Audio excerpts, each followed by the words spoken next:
Anyways, why don't you tell them why we're live? Well, we wanted to talk about Tesla ownership. We've had the Tesla now for 15,000 miles, so gotten some good use out of it.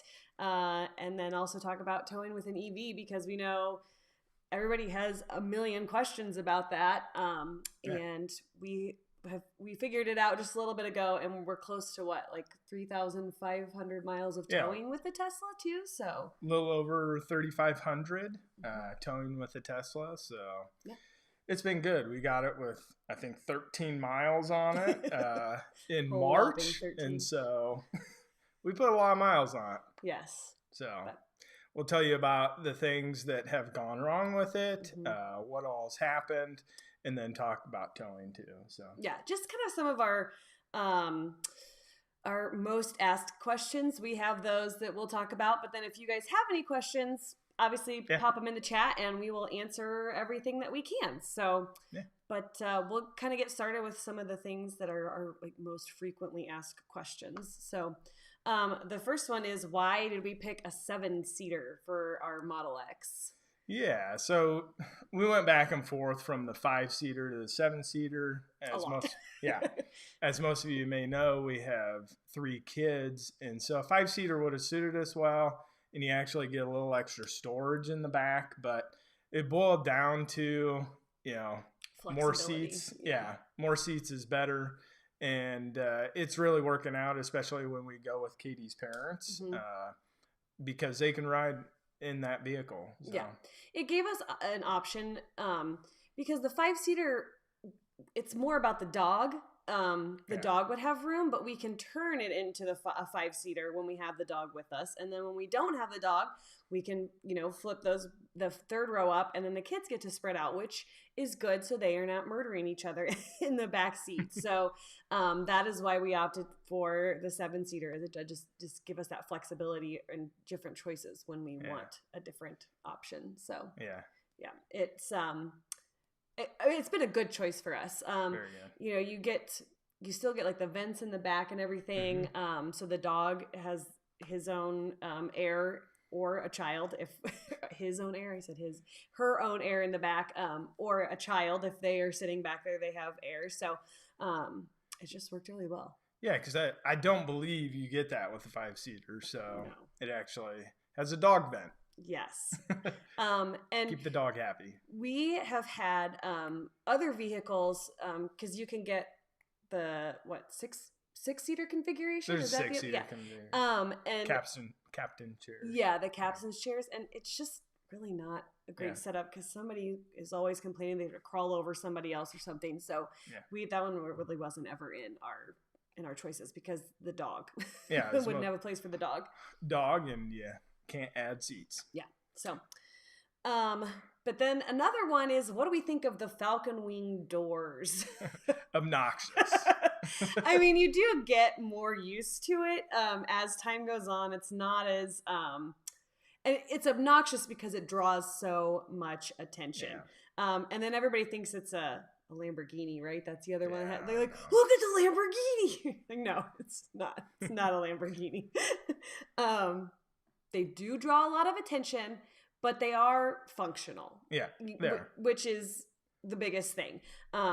It's easy to get in and out of. Like putting the car seats in and out, it's really easy with the Falcon wings, which for a regular car door, sometimes you can't get the door open enough to get the things in and out that you want. So that's kind of nice. And Steve is 6 foot and he can easily walk under them and everything. So that's not a problem either. It's nice when it's raining. It blocks the rain. Yeah. So. And then when we're parked close to somebody, it's not an issue either. Yeah, you can be just a foot away and it'll still open up. Yeah, and there's lots of videos out there on that, but people still do ask quite a bit, so what do you think of the Falcon wing doors? Yeah, and there's also a video of, I think it's Bjorn crushing a bunch of stuff in them. That's really funny. Anyways, that's off subject. We have not crushed anything in the door yet. But I mean, you just get used to them, and you also get used to the head turns, the people, walking by looking at you like, what is that? So it's really not bad, but I mean, if I had a choice, I would just do regular doors. Yeah, both of us would. It is easier getting in the third row seat, too. It is. But okay, any problems so far? Yes, we have had some problems, but under warranty, and so everything's been fine. Front axle, we took that in. We'll probably be doing a video just on that, and then some weather stripping. So that's the two things that we've had wrong, minus the hit and run accident, but that's not Tesla's fault or anything. Yeah. Oh, the key isn't waterproof either. Who knew? Yeah, don't leave the key in your pocket and then wash pants because you will ruin the key. Yeah. My bad. But it was all really easy to get fixed too. Yeah. There was no fuss about anything, even from the accident. Everything has gone smoothly. If we had an issue, it's been resolved. Yeah. No problems or anything. They give you a loaner vehicle when you take it to Tesla service. So yes. Yeah. He did get his Model S when we had to take it in for... Yeah, it was the older 2-wheel drive one, and that thing was fast. I think he went back to wanting a Model S, because when we got the Toyota, when we got the wreck, we said that he was disappointed. He did get it when we had to go get service for the front axle. So, is there anything that we don't like about it?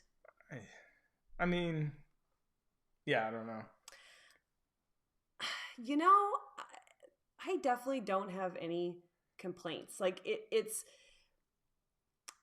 there's some people worry about the quality of the build and stuff like that. And, like I said, anything we've had, it's been resolved. It's been resolved quickly and easily. So that hasn't been an issue. It's got a lot more room than you think that it does. Which, I mean, that was initially a concern of mine going to the Model X because, I like the giant SUVs. We've had like Yukons, the extended giant SUVs, and, you feel like you're filling those up. Yeah. And so I was like, how are we going to fit into this little tiny thing to be a viable SUV for our family of 5? That's not a dislike. Oh, I know. So I'm just saying, like, things that I thought that I was gonna not like about it, it hasn't been a problem because you have the front trunk for more space to add stuff in there. So the things I thought I wasn't gonna like about it have ended up not being a problem. Yeah. So. Yeah. I mean, the obvious thing would be when we're towing that you don't get, to go from one location to the next really fast.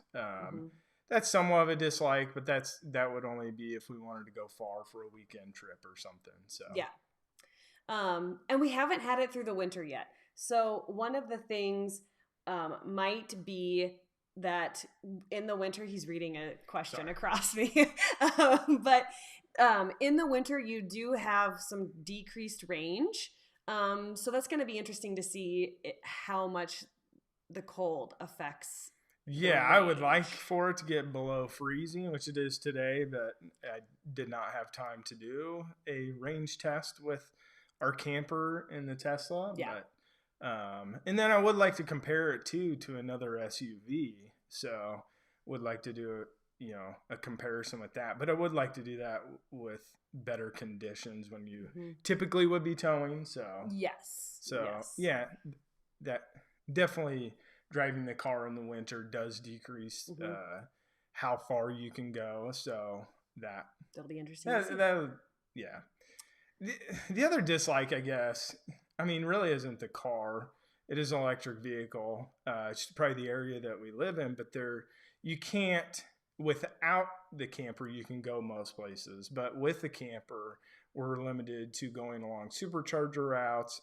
We have figured out ways to stop at a campground and charge, but once again, that reduces your charging speed quite a bit. So I do have to say that's definitely a dislike. So yeah, just limitations, but hopefully in the future that will all change. Right? Yeah, it will. I mean, that's why we're doing this, So it does make me wonder how they're gonna, make something bigger and more efficient. The trucks. Yeah. And get 500 plus miles. I mean, that'll be super interesting. I know they're working on battery technology and all sorts of stuff, But with a sleek car like that, it seems a little difficult. Yes. But I don't work at Tesla, so. Or any other electric place. Well, maybe. So, anyways, let's read a question. Okay, so have you figured out why it brakes when you're going down the interstate? I just from the visualizations of what the Tesla shows, it acts like when you're coming up to that, then it thinks that there's a car behind you, and so I don't know if that's what it is, or So I don't know. Yeah. I don't know if it sees maybe a car on the off ramp. So no, basically not. Still a mystery. But then, will the vehicle hold a set speed and cruise control going downhill when towing? Yes, it will. We came out of the Black Hills, and when that happened, it was holding the speed exactly where we had the cruise control. It was regenerating energy back into the battery as well. So that's super exciting when you nerd out on that stuff like I do. Yeah. And, it handled the hills really well when we were towing.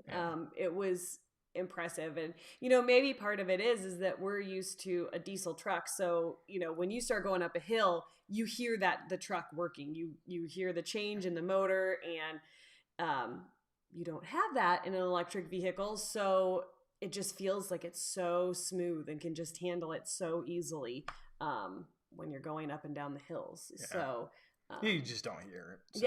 Yeah. And then I think, too, the weight of the vehicle helps, like with the downhill stuff, because again, you don't feel like the trailer's pushing you around. But that has been one of the more impressive things. And I think just from seeing things, I think it's because the vehicle weighs 5,400 pounds. In the trailer, dry weighs 3,300. I think roughly 3,400. And so the car weighs more than the camper, and so I think it handles that camper really well.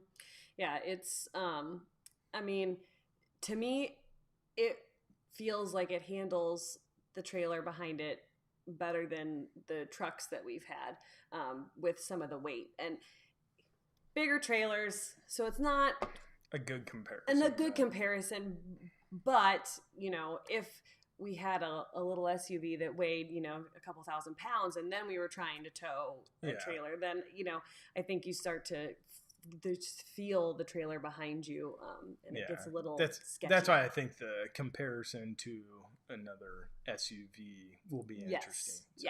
Yeah. Or, one day when we get one of the trucks. So one of the questions that we have had is how the Tesla Hitch is holding up. Yeah, it's super solid. There's been absolutely nothing wrong with it. Verdict's out for me on the sway bar hitch for this vehicle. But I don't really have much to compare it to. Other than we didn't have one when we towed the Airstream, and it was super smooth. But I've always heard when you tow an Airstream, it's super smooth anyways. Yeah, that they're just easy to tow in general. But yeah, the hitch has held up really well. Yeah, super easy to get in and out. You do have to get a little up close and personal with the ground to get everything hooked up. That is a little annoying. Yeah. So that's a dislike. Yeah, it is. It is, because if it's raining, Steve's got to crawl on the ground to get everything hooked up. So, but it's been solid. We haven't heard any rattling or any this, that, or the other thing. So it's holding up really well. So then the next question that we get a lot, especially after we towed the Airstream, was why did we pick the Apex Nano 194 BHS? And there's a couple different answers to that question, honestly. One is it was a good fit for our family. We needed sleeping space for 5 people. We needed to be able to fit comfortably, and it can sleep 5 people. The slide, we also liked the idea of the slide out because we did look at some other ones that didn't have a slide. There was a Nobo that didn't have a slide that would have worked for us, but it was a little bit higher up too, so I was thinking a little bit about aerodynamics at that point, but not as much as I do now. So if you compared it to the Airstream, yes, the Airstream's a lot more efficient. We could go a lot farther, but it doesn't really sleep our family of 5 very well, 6 with the dog. Yeah. So that's a real big reason, and why we did that. Yeah, space. Yeah. And the other thing was, to be honest, is we bought that trailer as COVID was sweeping across the country, and we started to realize that there may be the possibility that we will not be able to get a camper. One, because all of we thought the dealerships may close down, and the other one was that all of the ships from China had stopped. And so we were starting to hear rumors that they did not have inventory and couldn't get inventory. And so we wanted to move on a camper that we could find locally, and they had it in stock. So, we may have looked a little bit longer and ended up with something different, but this one was a great fit for our family. It was in stock locally, so we could go pick it up. So we bought that one. We may have done a little bit more research if we had time, but we did really like the setup and having the wardrobe in the bathroom and the pantry was huge, because I knew those were two things that in our other camper were used a lot, and that if we didn't have it, I was going to miss it. So that was a really big factor, because there is not any other campers in that price range that have both of those things. So big fridge too. So. Yeah, big fridge. Yeah. So it was just a good, solid camper for us. So even though it is not aerodynamic, it's a good fit for our family. So, but we are learning things along the way. So yeah, if you have any other questions, make sure and put them in the comments for us. Yeah, definitely. Yeah. So, will we test other campers? That kind of goes along with the last question too, because we had one reserved, and then COVID hit, and all the campsites were closed down, and so we had to cancel that. And so, anyways, that was part of our plan, was to test some out. Yeah. And so, obviously, that didn't end up happening, but we did test this Airstream out. We've done a test towing with just a flatbed trailer, which was interesting. And then we towed the 1919 Dodge back from Kansas City. So, anyways, we want to do some more testing. I think that definitely doing a pop-up, I mean, just makes sense. Pop-up, teardrop. Yeah. That you would get better efficiency with that, or be more efficient with that. Yeah. What else? I mean, if we can find, because people have been offering some suggestions, and, if we can find those trailers to test out, we would love to, because we find it really fascinating to see how different each camper does. So. Yeah, so we find it really fascinating. So if we can get our hands on them, then we will definitely give them a test. One that I know we would love to, and everybody keeps bringing it up, is I think it's called Bowis. I think that's how you say it. Yeah. But anyway, it's a $200,000 camper, so we're never going to find one to test. But it's got the pointed back, and so the aerodynamics again are really different. So it would be really cool. But it's probably not going to happen. But we do have some spaceship, basically. Yes. Okay, we got some more questions coming in. So, do you run into issues hooking up the camper and charging the Tesla at campsites? No, we really haven't. No. If we can't get a 50 amp service, that becomes a little bit more of a challenge, because 30 amp is going to be quite a bit less on charging. Our camper will run on the regular 15 amp, the regular plug. So we can do that and charge off 30 amp, but you're not really going to get your AC, and you got to think about what you can, but it does. I think you can't do AC and your microwave and stuff like that. But, yeah. So there maybe are some limitations if you don't have the 50 amp. But, if you got a 50 amp site, you're good to go, because you got the car plugged into what it needs to be on, the camper plugged into what it needs to be on, and then you can still plug in something else. So, yeah, when we met up with Out of Spec Motoring. Yeah, oh my gosh. There was 2 50s on one pedestal, a 30, and a 15. And we had something in every single outlet. So, but really it's pretty easy to charge and get everything we need at the campsites. Yeah. Okay, so 14,000 miles on their Malak, since mid-May. So you guys are running about where we were. We got ours in March, right? Yeah, it was March. And so we put. So you guys beat. Yeah, they do. They do. Good job. That's tough to do. Let's see. Do you think towing accelerates the battery degradation? Yeah, probably. I mean, I'm not a battery scientist, but yeah, I would imagine so because you're cycling through the battery a lot faster, or you have more cycles of battery faster. I mean, when we went to South Dakota, it was 8 stops or 6, and you're running it. All the way down up and all the way down. It's 800 miles, I think, is what we ran just there, and so 800 back, and so typically that would be maybe 3 charges on that thing, maybe 4, but anyway, so we did double, so you're cycling through that, twice as much. So yeah, I'm sure it does. Yeah, but I mean, it's harder on a gas vehicle as well, so I mean, again, it's just kind of still kind of the same thing, just a little bit different way. So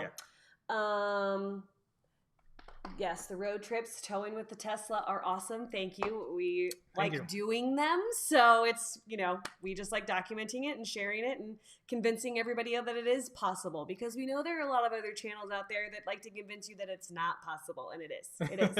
It is possible. It takes more time. You got to be creative with what you want to do along the way, but it is definitely possible. Yeah, it just takes a little bit of planning. That's all it takes. Have we reached the 225 kilowatt on a version 3 yet? No, what was the highest that we did? 183, something like that. So we went to a version 3 down in where is Arkansas. Rogers? Lola, something like that. Rogers, I think. Yeah. And got up to 183, which if you watch that video, I got super excited. He did. And we would love to go, try to hit it again. We just don't have any version 3s anywhere close to the closest one's 4 hours. Yeah, it's a long ways away. So Emporia, Kansas. We have to go on some more trips and find some more so we can get that battery really low so we can see if we can get it up to the 225. Yeah. But we just don't have any close. So great series of videos, informative and really helpful to new EV owners and campers. Well, you're welcome. Thanks for the compliment. Like I said, we just love to share it because it's fun for us to do, and helping other people figure it out and know that it is possible. It's because obviously we think that this is where the future of vehicles is going, and we're seeing more and more trends that electric vehicles is the way that it's gonna tilt. And so people want to know, can I tow a camper with it if all vehicles have to be electric by whatever year? So and you have where potentially solar is going to get a lot better in the future, maybe like 30, 40, 50 years. But, that'd be super cool to be able to go out in the boonies and have solar and recharge your car and do all that stuff. I mean, battery technology, you have to get better, all that stuff. But it would be super cool if you ask me. To be just totally off the grid with your car and everything. No, you don't need to go anywhere to get stuff. Yeah. You can probably hear our children upstairs getting food. But anyway, you guys have children too, I'm sure. So it's can't control. No. But I mean, the more that we tow with the car, the more that we're figuring out that it is possible. And we have even seen, since we got the car, more chargers become available. And it's already getting easier to tow with an EV. So we think that obviously that trend is just going to continue, and it'll just get easier and easier. So but what else? Any other questions?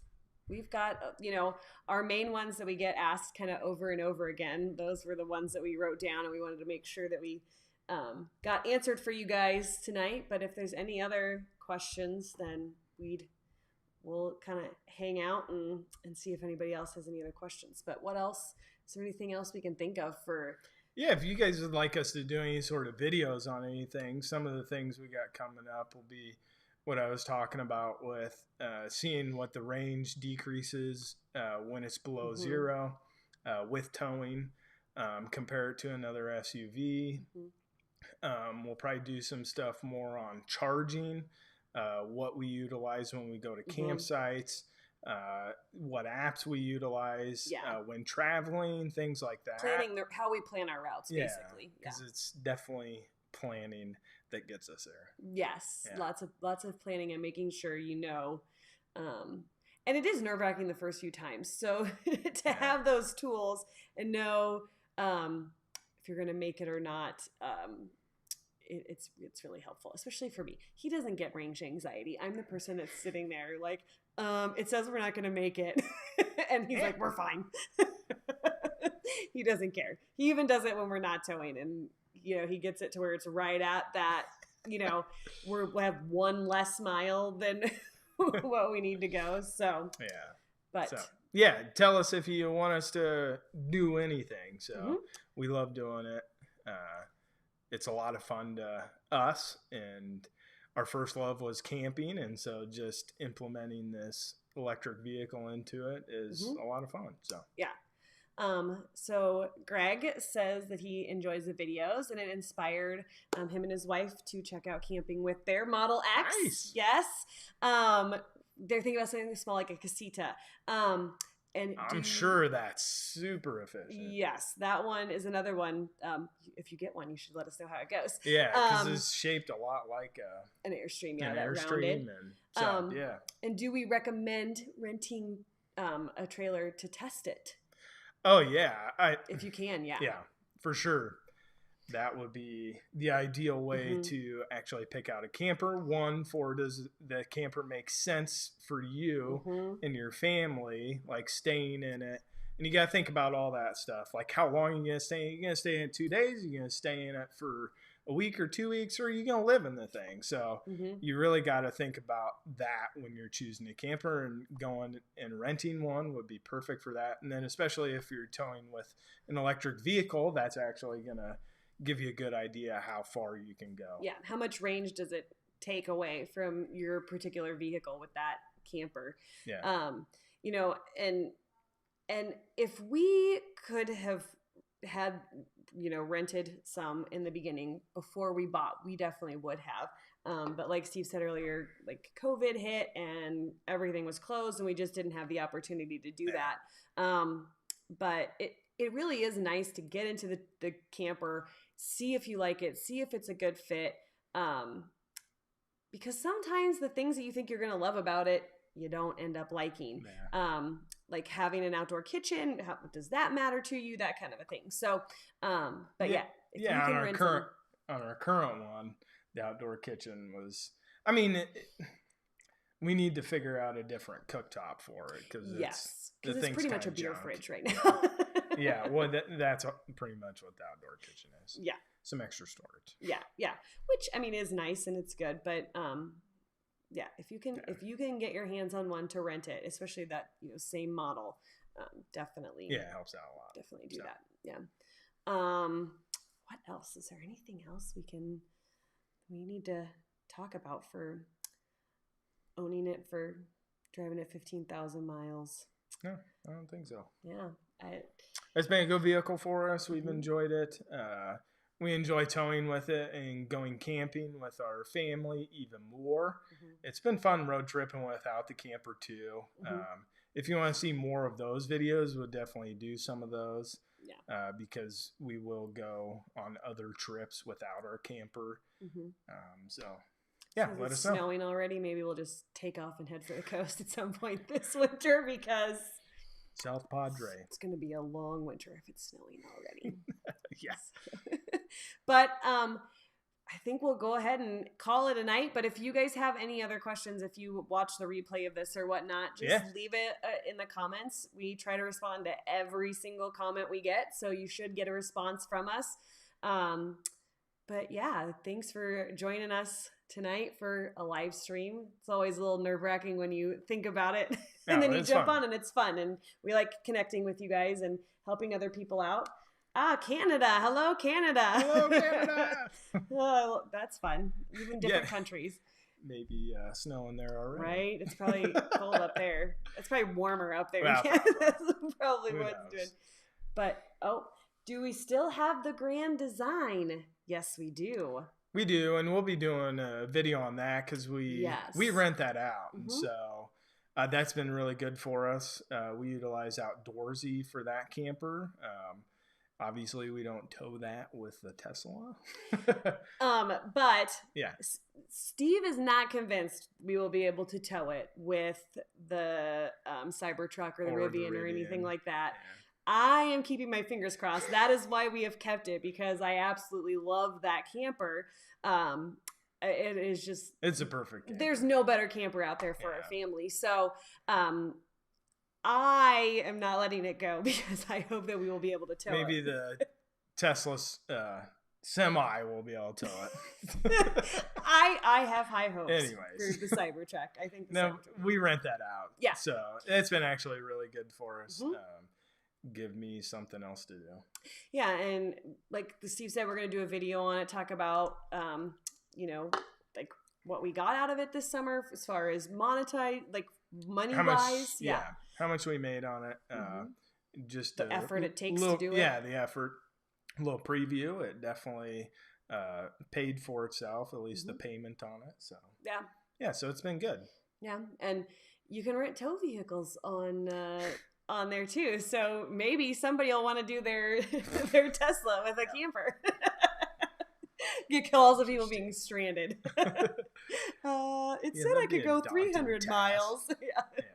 But all right, guys. Well, thanks for joining us tonight. Thanks. And we'll see you guys later. We'll see you. Bye.